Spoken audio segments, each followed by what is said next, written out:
गुरुकुल नेपालको नयाँ भिडियोमा सबैजनालाई स्वागत छ। आज हामी क्लास 9 को सोशल सब्जेक्टको चाहिँ एकाइ छ हाम्रो पृथ्वी भन्ने एकाइ चाहिँ सोल्युसन गर्न गइरहेका छौँ। योभन्दा अगाडि चाहिँ हामीले एकाइ 6 भन्दा अगाडिका एकाइहरू सल्भ गरेर चाहिँ हालिसकेका छौँ। यदि तिमीहरूले चाहिँ हेरेका छैनौ भने हाम्रो च्यानलबाट चेकआउट गर्न सक्छौ। हामी चाहिँ यस्तै खालको कन्टेन्टहरू चाहिँ प्रोभाइड गरिरहन्छौँ। त्यस कारण चाहिँ हाम्रो च्यानल गुरुकुल नेपाललाई चाहिँ सब्सक्राइब गर्न सक्छौ हैन। आजको चाहिँ हाम्रो एकाइ छ हाम्रो पृथ्वी रहेको छ। यो चाहिँ क्लास 9 को सोशलको हो हैन। यसमा चाहिँ हामीले अब पृथ्वीको बारेमा पढ्न पर्ने हुन्छ मेन गरी।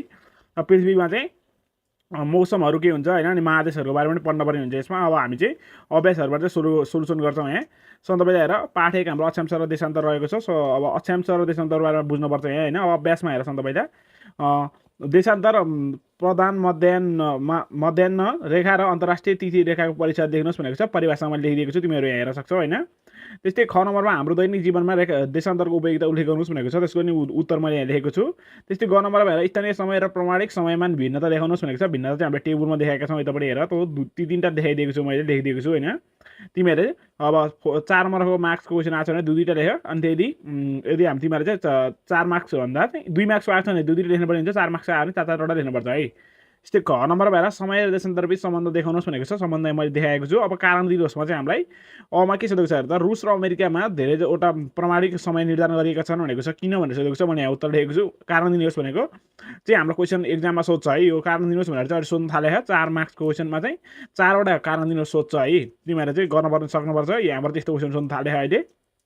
त्यहाँ नम्बरमा हेर अन्तर्राष्ट्रिय तिथि रेखा बाङ्गोटिङ्गो हुन्छ किन भनेर सोधेको छ। मैले उत्तर लेखेको छु हैन। अनि ई नम्बरमा हेर कञ्चनपुरमा भन्दा इलाममा सूर्य चाहिँ के हुन्छ त भन्दा आधा घन्टा अघि उदाउँछ किन भनेर सोधेको छ। मैले यहाँ उत्तर लेखेको छु। यो पनि हाम्रो अक्षांश र देशान्तरको कारण भएको हो। अक्षांशको कारण हैन, देशान्तरको कारण चाहिँ भएको हो है।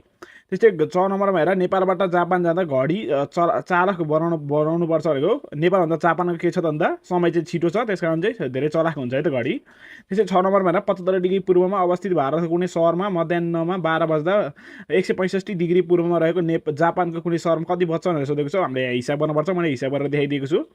6 नम्बरमा हेर 80 डिग्री पूर्वको चेन्नईमा अपराह्नमा चाहिँ हाम्रो अपराह्न 3 बज्दा चाहिँ 75 डिग्री पश्चिमको न्युयोर्कमा चाहिँ कति बज्छ भनेर सोधेको छ। त्यो नि मैले आइनभर गरेको जस्तै गर्नुपर्छ। अब हामीले चाहिँ पाठ 1 सकाइसकेका छौँ। पाठ 2 हेरेर नेपालको धरातलीय स्वरूप रहेको छ। अभ्यासमा हामीलाई क नम्बरमा चाहिँ नेपालको तराई प्रदेश किन अन्डलाई चाहिँ किन अन्न भण्डार भनिन्छ भनेको छ। अन्न भण्डार भनिन्छ किनभने भनेर लेख्नुपर्ने हुन्छ यसमा। यस्तै ख नम्बरमा हेर पहाडी क्षेत्रको भौगोलिक स्वरूपले त्यहाँको आर्थिक सामाजिक पक्षमा के कस्ता विविधता ल्याएको छ भनेको छ क्वेसनले। मैले उत्तर लेखेको छु। यस्तै ग नम्बरमा हेर नेपालको तराई प्रदेशमा जनघनत्व बढी हुनुको कारण उल्लेख गर्नुहोस् भनेको छ।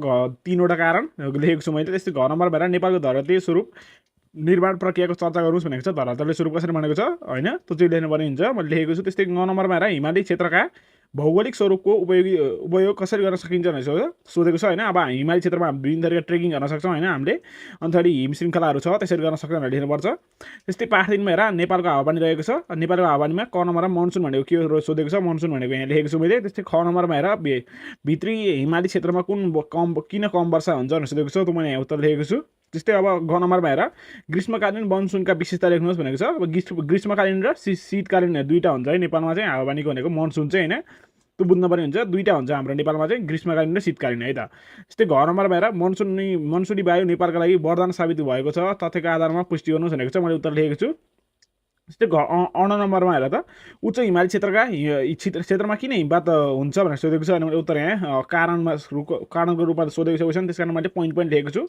त्यस्तै 6 नम्बरमा हेर नेपालको हावापानीको ग्रीष्मकालीन अवस्था र शीतकालीन अवस्था तुलना गर्नुहोस् भनेको छ। भनेको थिएँ ग्रीष्मकालीन र शीतकालीन 2टा हुन्छ भनेर मैले चर्चा गरिदिएको छु। त्यस्तै 4 नम्बरमा 4 भनेको पाठ 4मा हेर अब प्राकृतिक वनस्पति रहेको छ। अब यसमा चाहिँ हामीले अभ्यासमा 1 नम्बरमा हेर त के छ, भौगोलिक विविधता र वनस्पतिको सम्बन्धको विश्लेषण गर्नुहोस् भनेको छ। उत्तर मैले लेखेको छु। त्यस्तै ख नम्बरमा हेर वनस्पति आर्थिक विकासका लागि उपयोगी हुन्छ कसरी उदाहरणसहित पुष्टि गर्नुहोस् भनेको छ। त्यो नि उत्तर मैले लेखेको छु। त्यस्तै यहाँ हेर पोइन्ट गरेर लेख्नुपर्ने हुन्छ यस्तो क्वेसनहरू। त्यस्तै ग नम्बरमा हेर वनस्पति र मानव बीचको सम्बन्ध उल्लेख गर्नुहोस् भनेको छ। हेर यहाँ मैले लेखेको छु। त्यस्तै घ नम्बरमा हेर नेपालमा पाइने वनस्पति र तिनका विशेषता तालिकामा देखे कक्षामा प्रदर्शन गर्नुहोस् भनेको छ। यो कक्षामा प्रदर्शन गर्नुपर्ने छ। अनि हामीले वनस्पतिको नाम लेख्नुपर्छ, तिनीहरूको विशेषता यहाँ लेखेको छु मैले। त्यस्तै पाठ 5मा हेर नेपालमा खनिज र जलस्रोत भनेको जलस्रोत छ हैन। पाठ 5को टपिक चाहिँ। अनि अभ्यासबाट सुरु गरौँ हामी। अभ्यास भनेमा क नम्बरमा खनिज भनेको के हो त्यसको उत्तर मैले लेखेको छु यहाँ। त्यस्तै ख नम्बरमा नेपालमा पहिलो स्तरका नदीको उदाहरणसहित परिचय दिनुहोस् भनेको छ। त्यसको उत्तर मैले लेखेको छु।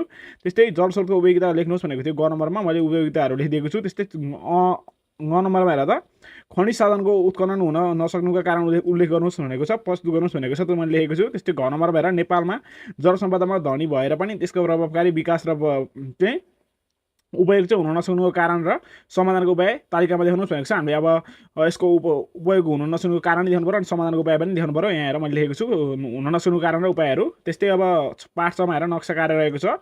यसमा अभ्यास हेर सन् तपाईँले नक्सा भनेको के हो सोधेको छ, यसका प्रकार उल्लेख गर्नुहोस् भनेको छ। दुईवटा प्रकार कतिवटा प्रकार हुन्छन् त, उद्देश्यमूलक नक्सा, त्यस्तै स्थानमूलक नक्सा होइन, राजनीतिक नक्सा, 3वटा प्रकारका हुन्छन्। त्यस्तै ख नम्बरमा हेर एटलसमा भएको नक्साको सहायताले काठमाडौँ र आफ्नो प्रदेश राजधानीको दूरी नाप्नुहोस् र साथीहरूसित बिच चाहिँ छलफल गर्नुहोस् भनेको छ। हामीले चाहिँ अब एटलस हेर्नुपर्ने हुन्छ, तिमीहरूसित छ होला नि एटलस, त्यहाँ हेर, छैन भने नेटमा सर्च गरेर हेर्न सकिहालिन्छ।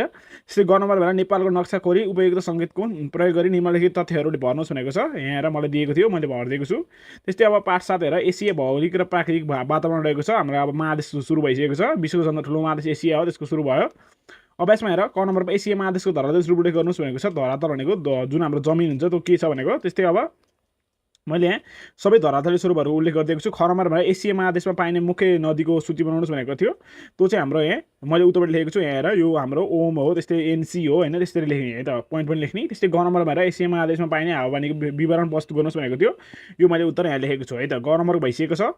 त्यस्तै घ नम्बरमा हेर एसिया महादेशमा पाइने प्राकृतिक वनस्पतिको प्रकार विशेष तालिकामा देखाउनुहोस् भनेको थियो। हामीले यहाँ उतापट्टिको क्वेसनको एन्सर यो भयो, हामीले यो क्वेसनको एन्सर चाहिँ यहाँ लेखेका छौँ, उतापट्टि चाहिँ हामीले तालिकामा प्रस्तुत गरेका छौँ है त, तिमीले यहाँ हेर्न सकिहाल्छौ। त्यस्तै यहाँ अब पाठ 8मा हामी पुगिसकेका छौँ। यसको चाहिँ आर्थिक र सामाजिक जनजीवन रहेको छ, त्यो चाहिँ एसिया महादेशकै हो। त्यसको अभ्यासमा हेर स्टेप र टाइकाको चाहिँ आर्थिक महत्त्व लेख्नुहोस् भनेको थियो, चाहिँ मैले उत्तर यहाँ लेखेको छु। त्यस्तै अब हेर ख नम्बरमा एसियाको विभिन्न क्षेत्रमा असमान हुनुको कारण के थियो भनेर के हो भनेर सोधेको छ, त्यो चाहिँ उत्तर मैले लेखेको छु।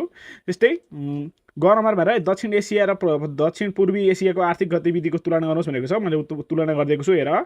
त्यस्तै हाम्रो कारण दिनुहोस्मा एसियाको पूर्वी भागमा प्रशस्त वर्षा हुन्छ भने पश्चिम भागमा कम वर्षा हुन्छ किन भनेर सोधेको छ, त्यो उत्तर यहाँ भयो।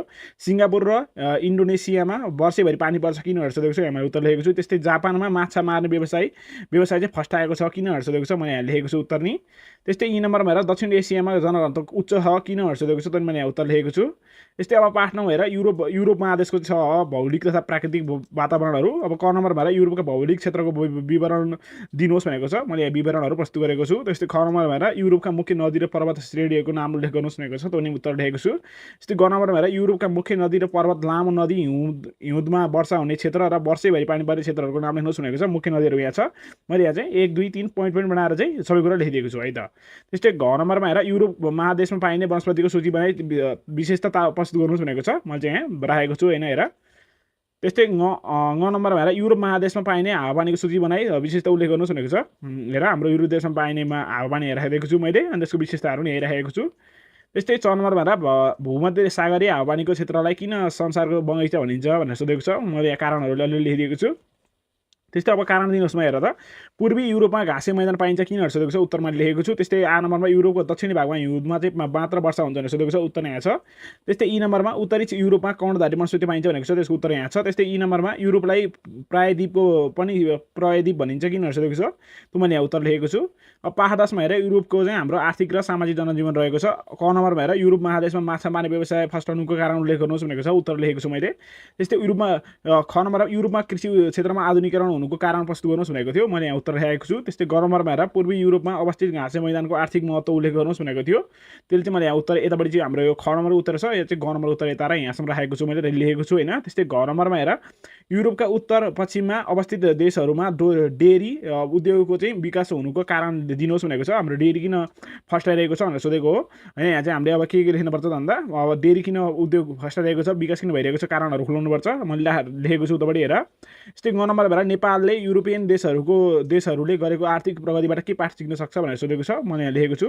त्यस्तै हेर पाठ 11 अब अस्ट्रेलियाको रहेको छ। अब अस्ट्रेलियाको चाहिँ क नम्बरमा अस्ट्रेलिया महादेशको भौगोलिक स्वरूपको परिचय दिनुहोस् भनेको छ। परिचय भनेको हाम्रो यहाँ 1 नम्बरमा पूर्वी उच्च भूमि रहेको छ, त्यस्तै मध्य मैदानी भाग रहेको छ, पश्चिमी उच्च भूमि रहेको छ भनेर लेखेको छु। त्यस्तै अस्ट्रेलिया महादेशमा पाइने हावापानी र तिनका विशेषता लेख्नुहोस् भनेको छ, त्यो चाहिँ मैले यहाँ अब लेखेको छु होइन, ख नम्बरको नि उत्तर। त्यस्तै ग नम्बरमा हेर अस्ट्रेलिया महादेशमा पाइने वनस्पति र तिनका विशेषता उल्लेख गर्नुहोस् भनेको छ। विशेषताहरू उल्लेख गर्नुपर्ने छ होइन। मैले चाहिँ यो ख नम्बर ग नम्बर उत्तर यति लेखेको छु अनि यता पनि राखेको छु होइन। त्यस्तै अब कारण दिनुहोस् भनेर त अस्ट्रेलिया र नेपालमा विपरीत ऋतु हुन्छ किन भनेर सोधेको छ, यहाँ मैले राखेको छु लेखेको छु होइन। त्यस्तै आ नम्बरमा हेर अस्ट्रेलियाको पूर्वी तटीय क्षेत्रमा जनघनत्व बढी छ किन भनेर सोधेको छ, मैले यहाँ लेखेको छु। त्यस्तै उत्तर यो भयो। त्यस्तै ई नम्बरमा अस्ट्रेलियाका मध्यपश्चिमी भाग बसोबासका लागि अनुपयुक्त छ किन भनेर सोधेको छ, उत्तर मैले यहाँ लेखेको छु। त्यस्तै पाठ 12मा हेर अस्ट्रेलियाको आर्थिक तथा सामाजिक जनजीवन रहेको छ। क नम्बरमा अस्ट्रेलिया महादेशको सामाजिक जनजीवन चर्चा गर्नुहोस् भनेको छ, यो हाम्रो उत्तर भयो। त्यस्तै अब ख नम्बरमा अस्ट्रेलिया महादेशका मुख्य आर्थिक गतिविधि उल्लेख गर्नुहोस् भनेको छ। त्यहाँ चाहिँ आर्थिक गतिविधि भनेको पैसा कमाउनलाई के गरिन्छ भनेर सोधेको हो, त्यो चाहिँ मैले लेखेको छु। त्यस्तै हेर 4, 5 नम्बरसम्म लेखेको थिएँ। त्यस्तै ग नम्बरमा हेर अस्ट्रेलिया महादेशको जनसङ्ख्याको विवरण असमान हुनुको कारण स्पष्ट गर्नुहोस् भनेको छ, मैले यहाँ राखेको छु, अझै उता पनि छ।